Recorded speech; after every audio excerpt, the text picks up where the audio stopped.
Mass media and communication आज हम start करेंगे। तो स्टार्ट करते हैं आज का सेशन बिना देरी किए। अभी तक इसके पहले जो भी मैंने पढ़ाया है वो अगर आपने नहीं देखा, नहीं क्लास में आप आए थे, तो आप जाकर देख सकते हैं। प्लेलिस्ट बनी हुई है फर्स्ट पेपर की, तो उसमें आप जाकर देख सकते हैं, आपको सारे वीडियोस मिल जाएंगे। तो चलिए मास मीडिया एंड कम्युनिकेशन की बात कर लेते हैं। तो सबसे पहले जान लेते हैं कि मास मीडिया आखिर होता क्या है और मास कम्युनिकेशन की जरूरत क्या होती है। मास कम्युनिकेशन को हिंदी में कहते हैं जनसंचार।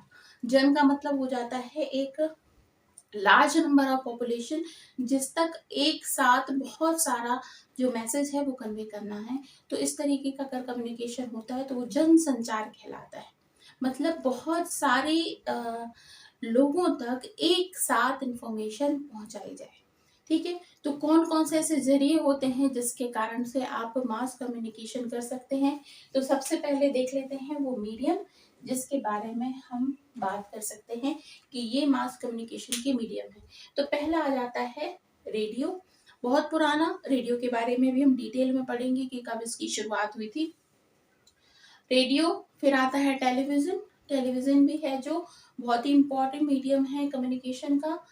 सोशल नेटवर्किंग, सोशल नेटवर्किंग जब से स्टार्ट हुआ, जब से इंटरनेट आया है, और इंटरनेट के बाद तो इसने तबाही मचा दी। मतलब सबसे ज्यादा इम्पोर्टेंट अगर आज की रोल में कम्युनिकेशन, आज के दौर में कम्युनिकेशन का कोई साधन है तो वो यही है, social networking sites. Bill boards ये क्या कहलाते हैं, जैसे कि आपने देखा होगा कि बहुत सारे अलग अलग जगह पर कुछ तरीके के साइनेजेस लगा दिए जाते हैं जो कि आपको जैसे कहा जाए तो रास्ते पर आपको कई सारे बोर्ड मिलते हैं जो इंफॉर्मेशन देते हैं कि कहीं पे कुछ एडवर्टीजमेंट है, या फिर कहा जाए कि किसी तरीके का कोई प्रचार है, कुछ भी है ना। आजकल तो ये भी बिल बोर्ड्स लगाए जाते हैं, जैसे कोई सीरीज नई लॉन्च होती है तो उसके बोर्ड्स भी लगा दिए जाते हैं। तो जैसे सारी जो मास वहां से निकल रहा है, जन जो निकल रहा है, पूरी पब्लिक जो निकल रही है, उनकी निगाह उस पर पड़ेगी और उन तक ये बात पहुंच जाएगी।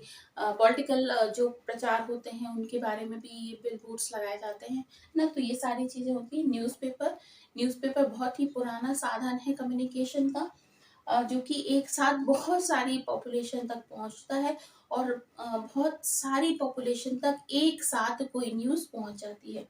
मैगजीन्स, मैगजीन जो पत्रिकाएं निकलती हैं, अलग अलग तरह की पत्रिकाएं निकलती हैं। बिजनेस की पत्रिकाएं अलग से निकलती हैं, राजनीतिक अलग निकलती हैं। अपने अगर आप कॉम्पिटिटिव एग्जाम की तैयारी कर रहे हैं तो बहुत सारी ऐसी निकलती हैं समसामयिकी टाइप की, जिसमें कि बहुत सारा मैटर जो है करंट अफेयर का वो आपको एक साथ मिल जाता है ना। तो ये सारी होती हैं। अगला मीडियम है फिल्म, एक अट्रैक्टिव मीडियम जिसके कारण से जो बहुत सारी पब्लिक को एक साथ प्रभावित करता है। फिर आता है इंटरनेट। इंटरनेट जब से भारत में इंटरनेट की शुरुआत हुई है तो ये सारी ही चीजें इंटरनेट के अंदर आ जाती हैं, है ना। टेलीविजन को आप इंटरनेट में देख सकते हैं, रेडियो को आप इंटरनेट से सुन सकते हैं, मैगजीन्स मिल जाती हैं, बुक्स मिल जाती है, न्यूज़पेपर्स मिल जाते हैं। मतलब ये अकेला एक इंटरनेट ऐसा हो जाता है जिन सब ऊपर की जितनी भी चीजें दिख रही हैं उन सबको अपने अंदर समाहित कर लेता है। तो ये हो गए मास कम्युनिकेशन के मीडियम, क्योंकि इनके थ्रू बहुत सारे लोगों तक इंफॉर्मेशन पहुंचाई जा सकती है। चलिए अब हम देख लेते हैं थोड़ा सा डिटेल में मास कम्युनिकेशन के जो टाइप्स हैं वो कौन कौन से हैं। तो पहली बात आती है ट्रेडिशनल मीडिया। ट्रेडिशनल मीडिया मतलब जब न्यूज़पेपर्स नहीं थे, जब मैगजीन्स नहीं छपती थी, जब इंटरनेट नहीं था, जब आपका किसी तरीके की जो भी हमने बात करी ये सब कुछ नहीं थे, तब कम्युनिकेशन कैसे होता था। तो आपको याद है जब पुरानी तरह की जो मूवीज आती हैं, माइथोलॉजिकल मूवीज होती हैं या फिर हिस्टोरिकल मूवीज होती हैं, तो किस तरीके से कम्युनिकेट करते थे। वो ढोल बजाए जाते थे और ढोल बजाने के साथ में एक व्यक्ति है जो इंफॉर्मेशन कन्वे करता हुआ निकल जाता था पूरे गांव में या फिर पूरी जगह पे जहाँ कहीं पे भी उसको देनी होती थी। तो सुनो सुनो सुनो करके इस तरह से होता था। इसके अलावा जो कुछ हमारे फोक आर्ट होते हैं, जैसे कि लोक नृत्य टाइप के होते हैं, लोक नृत्य, लोक गाय के नुक्कड़ नाटक होते हैं जो उनके थ्रू पहुंचाया जाता है। डांस होते हैं, डांस के थ्रू इंफॉर्मेशन पहुंचाई जाती है। सिंगिंग होती है, उनके थ्रू पहुंचाई जाती है। मतलब ये सब सारे साधन जो है मीडिया के वो क्या है, एक कंप्लीट। देखिए और जैसे कोई पत्र लिखा गया तो एक पत्र किसी एक व्यक्ति तक ही पहुंचेगा, है ना। लेकिन यहाँ पे बात हो रही है क्या, समूह को एक साथ संचालित करना है, समूह को एक साथ इंफॉर्मेशन देना है। तो उनमें dance, singing, folk art forms जो होते हैं वो उस समय पर काम किए जाते थे मीडिया को संबोधित करने के लिए, जन को संबोधित करने के लिए। ठीक है, फिर आ जाते हैं नेक्स्ट, ब्रॉडकास्ट मीडिया। ब्रॉडकास्ट मतलब जो कि प्रसारित की जाती, ब्रॉडकास्टिंग का मतलब होता है प्रसारण, प्रसारित की जाती है। तो देखिए films, radio, recorded music, television, ये सारी बातें जो हैं ये क्या है, ब्रॉडकास्ट मीडिया के अंदर आती हैं। क्लियर। तो ब्रॉडकास्ट मीडिया में हो जाएगा जिनका प्रसारण किया जाता है, जैसे फिल्म का प्रसारण किया जाता है, रेडियो में अलग अलग तरीके के प्रोग्राम्स होते हैं उनका किया जाता है, टेलीविजन का किया जाता है, म्यूजिक, रिकॉर्डेड म्यूजिक बजाकर उसको टेलीकास्ट किया जाता है। तो ये सारी चीजें हैं जो ब्रॉडकास्ट मीडिया होती है, इनके थ्रू इंफॉर्मेशन को पहुंचाया जाता है। फिर आता है डिजिटल मीडिया। डिजिटल मीडिया मतलब आज जो हम नया मीडिया देखते हैं वो हो जाता है जैसे आपका इंटरनेट के थ्रू जो मीडिया होता है वो ईमेल, सोशल मीडिया साइट्स होती हैं, वेबसाइट्स होती हैं, ये सारी चीजें जो हैं वो क्या करती हैं, आपकी डिजिटल मीडिया के अंतर्गत आती हैं। ठीक है, अगर आपने सोशल वेबसाइट पर कोई इन्फॉर्मेशन डाल दी, अब जैसे मैंने ये वीडियो डाल दिया, अब ये वीडियो बहुत सारे लोगों तक पहुंच सकता है, बहुत जल्दी पहुंच सकता है। जो वायरल वीडियोस हो जाते हैं, जो किसी के बारे में कोई इन्फॉर्मेशन है और जो सोशल साइट्स पर डल जाती है तो बहुत तेजी से वायरल हो जाती है, बहुत लोगों तक ये बात पहुंच जाती है, पता नहीं किस किस तक पहुंचेगी, किस हाथ तक पहुंचेगी, इसका आप नहीं अंदाजा लगा सकते हैं, वहां तक ये ब्रॉडकास्टिंग हो जाती है डिजिटल मीडिया के थ्रू। ठीक है, ये फ्री हो जाता है। फिर आता है आउटडोर मीडिया। आउटडोर मीडिया के अंतर्गत वही होते हैं जो मैंने आपको बताया, जो साइनेजेस होते हैं, फ्लैक्स होते हैं, आपके बहुत बड़े बड़े पोस्टर्स होते हैं, ठीक है, फ्लाइंग कार्ड्स होते हैं, मतलब जैसे बसों के ऊपर चिपका दिए जाते हैं, या फिर जो आप रास्ते पे गुजरते हो तो बड़े बड़े बोर्ड्स लगा दिए जाते हैं, ठीक है, पैम्पलेट जो होते हैं वो बांट दिए जाते हैं, चिपका दिए जाते हैं अलग अलग जगह पर। आपने देखा होगा कि जब आप मेट्रो में बैठते हैं तो पीछे कुछ ना कुछ एडवर्टीजमेंट लिखा हुआ होता है, आप रेलवे में बैठते हैं, रेल में बैठते तो कुछ इस तरह से, या फिर ऑटो की पिछली वाली सीट पर लगा दिया जाता है, मतलब ऐसे कोई भी इंफॉर्मेशन जो है वो लगा दी जाती है ताकि जो भी वहां से गुजरे, जो देखे, वो उसको इंफॉर्मेशन को पढ़ ले। कई बार ऐसी चीजें होती है, जैसे किसी ने एक नया कोई बिजनेस शुरू किया और उस बिजनेस का उसको एडवर्टीजमेंट करना है, तो ये सारे काम वो करता है कि ज्यादा से ज्यादा लोगों तक उसका ये जो काम कर रहा है वो इनकी इसको इंफॉर्मेशन पहुंच जाए। ठीक है, तो इसमें AR एडवर्टीजमेंट आ जाता है, फ्लाइंग कार्ड्स आ जाते हैं, बिलबोर्ड्स आ जाते हैं, पोस्टर्स आ जाते हैं, ये सारी चीजें आ जाती हैं। फिर आता है प्रिंट मीडिया। ये प्रिंट मीडिया का मतलब जो लिख के प्रसारित किया जाए। तो लिख के प्रसारित कौन सी चीजें की जाती है, अब जैसे ये पढ़ाई मुझे करवानी है आपको, तो मुझे कोई ना कोई बुक का सहारा तो लेना होगा। तो जो बुक होती हैं, मैगजीन्स होती हैं, कॉमिक्स होते हैं, ये न्यूज़पेपर्स होते हैं, ये सारी आती है प्रिंट मीडिया के अंदर। ठीक है, फिर आता है सोशल मीडिया। सोशल मीडिया मतलब वही जो आजकल हम करते हैं, जितनी सारी चीजें हैं जो सोशली है, मतलब अलग अलग तरीके के प्लेटफॉर्म्स हो गए हैं, व्हाट्सएप हो गया, इंटरनेट के लिए इंस्टाग्राम हो गया है, यूट्यूब हो गया है, ये सारी चीजें हैं जो सोशल मीडिया के अंतर्गत आती हैं, जो कि मीडिया कम्युनिकेशन में आज की तारीख में मदद करी है। मीडिया एक बहुत बड़ा रोल होता है इंफॉर्मेशन को पहुंचाने का, जन को, जन संचार के लिए कहा जाता है, मतलब बहुत सारे लोगों तक एक साथ कोई इंफॉर्मेशन पहुंचाई जा रही है। अब अगर वो इंफॉर्मेशन करेक्ट है, सही है, तो बहुत अच्छी बात होती है, लोगों तक पॉजिटिवली पॉजिटिव मैसेज पहुंच जाता है उन तक। अगर आपको सपोज अगर किसी तरह से, जैसे आपको याद है जब लॉकडाउन हुआ था, तो लॉकडाउन में क्या हो गया था कि एक साथ सभी लोगों को बताना था कि भाई अब लॉकडाउन है, 21 दिन का लॉकडाउन लग रहा है, जनता कर्फ्यू लग रहा है, मतलब आपको अपने घर से बाहर नहीं निकलना है। तो किसका सहारा लिया गया था,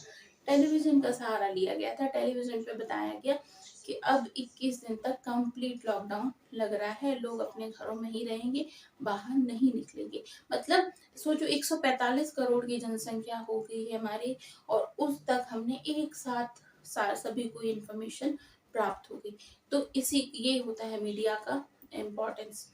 ठीक है, अब मीडिया अगर गलत इन्फॉर्मेशन दे रही है तो वो भी सब तक पहुंचती है, सही इन्फॉर्मेशन दे रही है तो वो भी सब तक पहुंचती है। तो जो भी रिलायबल होते हैं या फिर जो रिस्पॉन्सिबल होते हैं इन्फॉर्मेशन को कन्वे करने के लिए, जैसे कल हमने पढ़ा था ना, मीडिया जो कम्युनिकेशन के जो एथिक्स होते हैं वो क्या होते हैं। तो एथिक्स यही होते हैं कि आप जो भी इंफॉर्मेशन सोशल साइट्स पे डाल रहे हैं, इन मीडिया साइट्स पे डाल रहे हैं, मास मीडिया कम्युनिकेशन के अंतर्गत डाल रहे हैं, वो आप रिस्पॉन्सिबल होकर सही इंफॉर्मेशन डालें। नहीं सही आप डालेंगे तो जो भी इंफॉर्मेशन आप डालेंगे बहुत सारी जनसंख्या पर वो मैसेज पहुंच जाएगा, हो सकता है उसके बहुत ही नेगेटिव असर देखने को मिले। इसलिए बहुत रिस्पॉन्सिबल होना चाहिए मीडिया को। चलिए आगे पढ़ते हैं हम कैरेक्टरिस्टिक्स ऑफ मास मीडिया। इसके बाद में फंक्शंस पढ़ेंगे, ठीक है, और negative effect of media, new और मॉडर्न मास मीडिया। ठीक है, ये सारी चीजें हैं जो हम इसको फिनिश कर देंगे।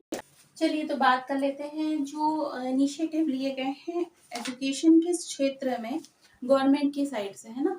आपको जब मैंने मॉक स्वयं एंड स्वयं प्रभा के बारे में पढ़ाया था, उसमें मैंने बहुत सारी आपको इनिशिएटिव बताए थे गवर्नमेंट की साइड से, जो कि इन डीटीएच चैनल के थ्रू या फिर इंटरनेट के थ्रू इस तरीके से एजुकेशन प्रोग्राम ऑल मास तक यानी कि जनसंचार तक पहुंचाए जा रहे हैं। तो उसके बारे में मैंने उस समय में बताया था। अब बता रही हूँ ये कि ज्ञान दर्शन एक चैनल है जिसको चलाया जा रहा है MHRD information broadcasting and communication, information and broadcasting ministry plus Prasar Bharati plus IGNOU के कोलैबोरेटेड अप्रोच से एक प्रोग्राम चलाया जाता है ज्ञान दर्शन। और ये लॉन्च हुआ था 2000 में, सन 2000 में इसको लॉन्च किया था। 24 आवर्स ये चैनल है जो कि चलाया जाता है, जिसमें एजुकेशन संबंधित प्रोग्रामों को बताया जाता है और स्टूडेंट्स हैं जो इसे फायदा ले सकते हैं। ठीक है, हायर एजुकेशन से संबंधित प्रोग्राम जो होते हैं, pre school, primary school, secondary school, higher secondary school students जो होते हैं, कॉलेज गोइंग स्टूडेंट्स होते हैं, यूनिवर्सिटी के होते हैं, youth seeking career opportunity, home makers and working professional, ये सारे ही लोग इससे फायदा उठा सकते हैं। तो ठीक है, ये ज्ञान दर्शन जो है वो लॉन्च हुआ था 2000 में MHRD information broadcasting ministry, Prasar Bharati plus IGNOU की कोलैबोरेटेड अप्रोच से।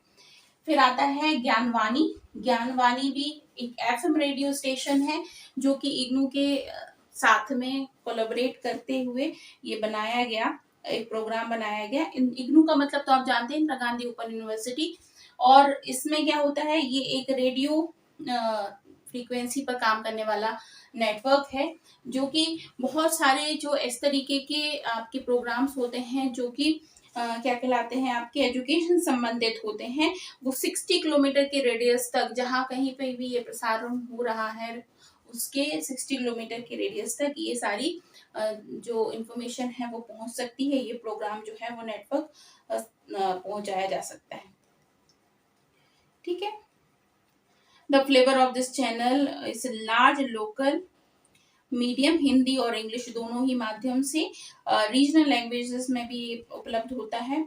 और इसका कहने का मतलब यही होता है कि ऐसे बहुत सारे जगह हैं जहां पर अभी भी टेलीविजन का ब्रॉडकास्टिंग नहीं पॉसिबल है, वहां पर ज्ञानवाणी के तहत बहुत सारे एजुकेशनल प्रोग्राम जो हैं वो रन किए जाते हैं FM रेडियो में। नेक्स्ट आता है ज्ञानधारा।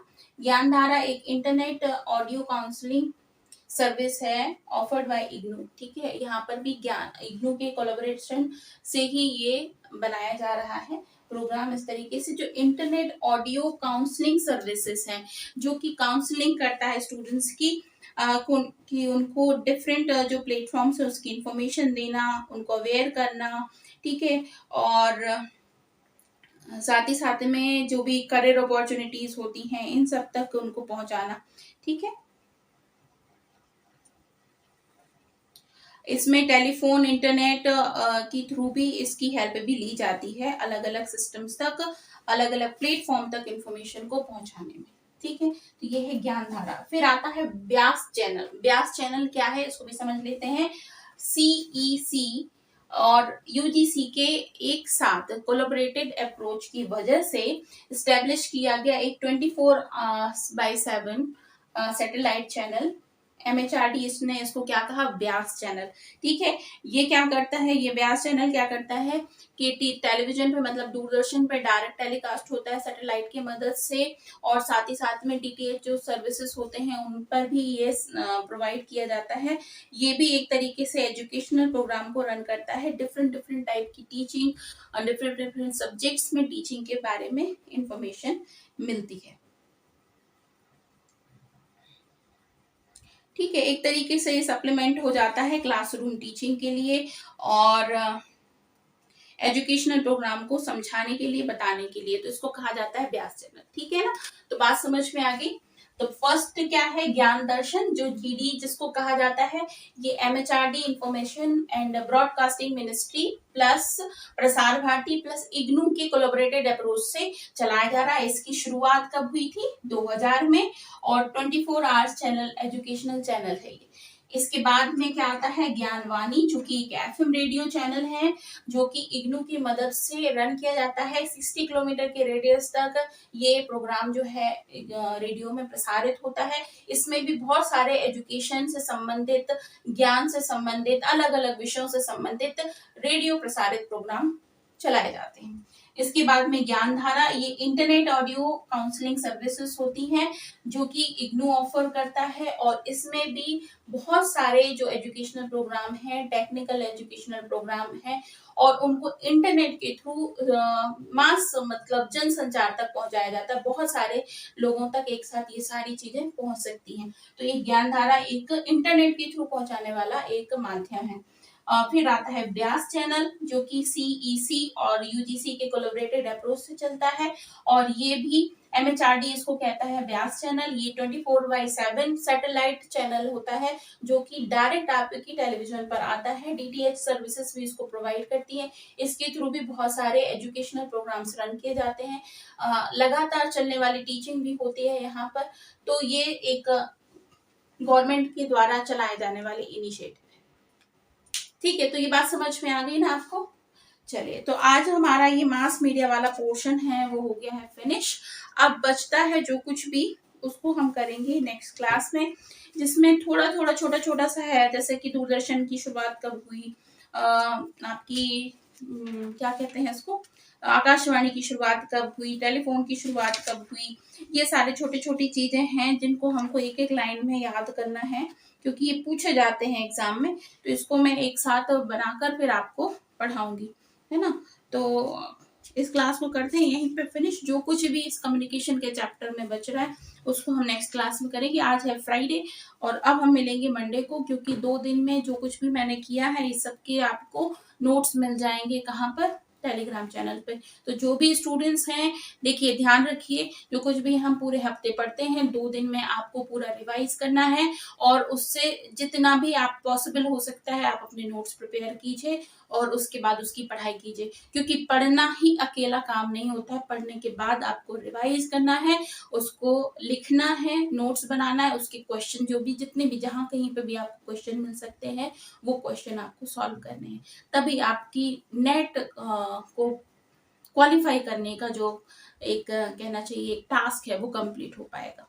ठीक है, तो यही आज का मैसेज है सभी के लिए।